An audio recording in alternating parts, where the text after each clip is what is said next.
It's a bird. It's a plane. It's a super yacht. Yachts are one of the ultimate signs of luxury in this world, as you can find most of the billionaires with one of their own water toys. No matter whether it's to get them privacy or to distance themselves from the localization in a luxurious yacht, having a yacht has become quite common for these one-percenters. But the recently announced Avanguardia mega-yacht took the luxury and uniqueness of the yachting game to a whole new level. Swans are the beauty of water, and we really enjoy seeing swans swimming in a water area. And with that in mind, this new mega-yacht has been given quite a design. In this video, we'll be taking a look inside this $500 million water vehicle. Known for his unique watercraft concepts, Pierpaolo Lazzarini of Lazzarini Design Studio unveiled his latest cutting-edge design. With this design, Pierpaolo Lazzarini outdid the very meaning of innovation and imagination. He gave this astonishing-looking yacht Avanguardia. In addition to the collection of Lazzarini's avant-garde designs, the yacht's sculptural form resembles the body of a swan. Avanguardia, which means vanguard in English, this mega-yacht proposedly takes its name from the positioning of the control tower, which also appears like the head of a swan. Rome-based Lazzarini Design Studio unveiled a 137-meter swan-shaped mega-yacht in late 2020. Avanguardia has been 5 years in the making. What started as a fantasy dreamed up by a man fascinated with pushing the boundaries of vehicle design has become a project with real-life potential, and one which Lazzarini hopes will get snapped up by one brave shipyard.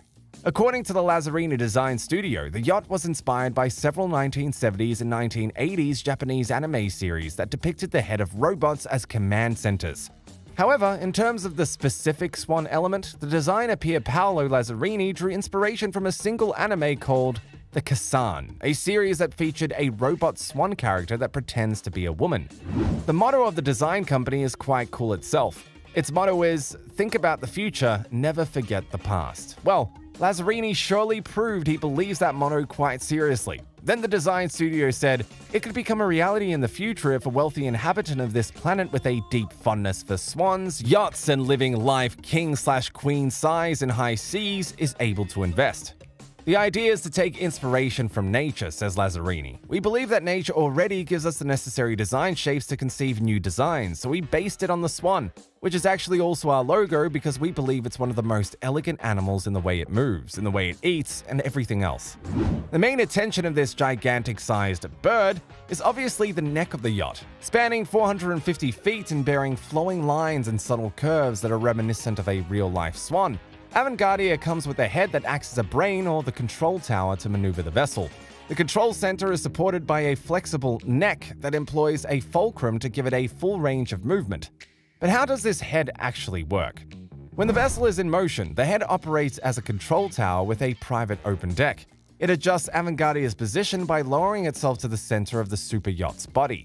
Conversely, the interesting part occurs when the vessel is at anchor, as the control tower can be lowered down to water level and detached from the main vessel, transforming into an auxiliary 16-meter boat, while a second control point aboard Avanguardia keeps her in motion.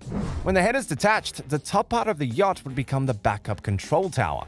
In total, Avanguardia's beam sits at around 72.18 feet with a draft of about 21.33 feet. While it's an interesting concept, realizing the design was far from easy. In 5 years, we tried many times to obtain the final shape. We tried about 6 different versions, says Lazzarini. Before, we had a real crane for the neck, which was working properly, but it was not so nice in terms of design. The difficulty was to make it look cool and not like a crane.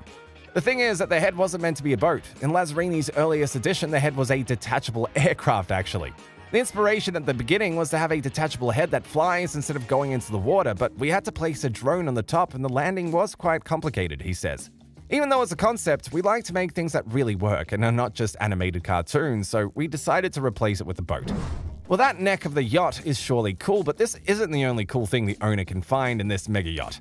In addition to this control tower, Avanguardia is packed with toys for fun on the water.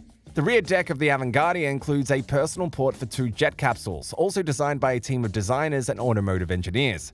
If you feel your super yacht can pack more punch, you can also splash out on additional jet capsules which can be bolted to the rear of the vessel for extra speed. The electric jet capsules are charged by being attached to the main yacht body. These tenders are actually real-life builds. In fact, their design won Lazzarini an award at a major design competition in 2010. The turning point which consequently inspired the former car part designer to open his own design studio in 2012. The studio has since developed a range of capsules and water vehicles for Jet Capsule, a company which Lazzarini also owns, as well as concept yachts and cars, including those of the flying variety.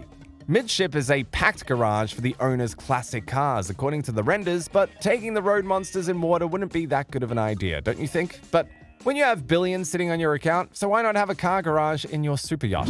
As a billionaire's toy, it just has to have a place dedicated for the helicopters, so the topmost level is big enough to house a helicopter or two. Avanguardia is subdivided into 5 decks. No word on accommodation or other amenities available, but renders show at least 2 pools, 2 sun decks, and 2 separate helipads, with one serving for storage as well. These social areas can make space for up to 60 guests while cruising. There is the potential for even more guests for dockside events. As for the overnight accommodation, Avanguardia sleeps up to 24 guests, as well as 12 staff and a crew of just 10. According to the creator Lazzarini, power to the experimental design is conceived with twin fully electric side engines as well as a central MTU Rolls-Royce engine, which would enable the yacht to reach a maximum cruising speed of 18 knots. This ship is actually in the concept phase right now, meaning there is no confirmation when we will be seeing this mechanical swan in action. This is clearly just a stylistic exercise for the time being, and even as such, it's one of the craziest the industry has seen in a long time. If Lazzarini was determined to take a top prize, it's probably for the most insane and outrageous super yacht concept in 2020, well, in 2021 too. This whole thing seems bonkers, but the designer insists that it's possible to build if a shipyard is brave enough to take on the challenge. So, this swan-shaped mega-yacht is waiting to be transformed into reality with a client that's able to invest. They could also get this stunning waterbird in black and red for an even more striking appearance on the water. As for the cost, Lazzarini Design estimates it would cost some $500 million to make this happen. Presumably, this would include the 2 jet capsules that sell for $250,000 a pop. Here ends our tour into the $500 million Rolls-Royce Swan-Shaped Yacht. Would you like to take a trip there? Let us know in the comments. Be sure to smash that like button, and also don't forget to subscribe to the channel to show us your support. See you in the next video.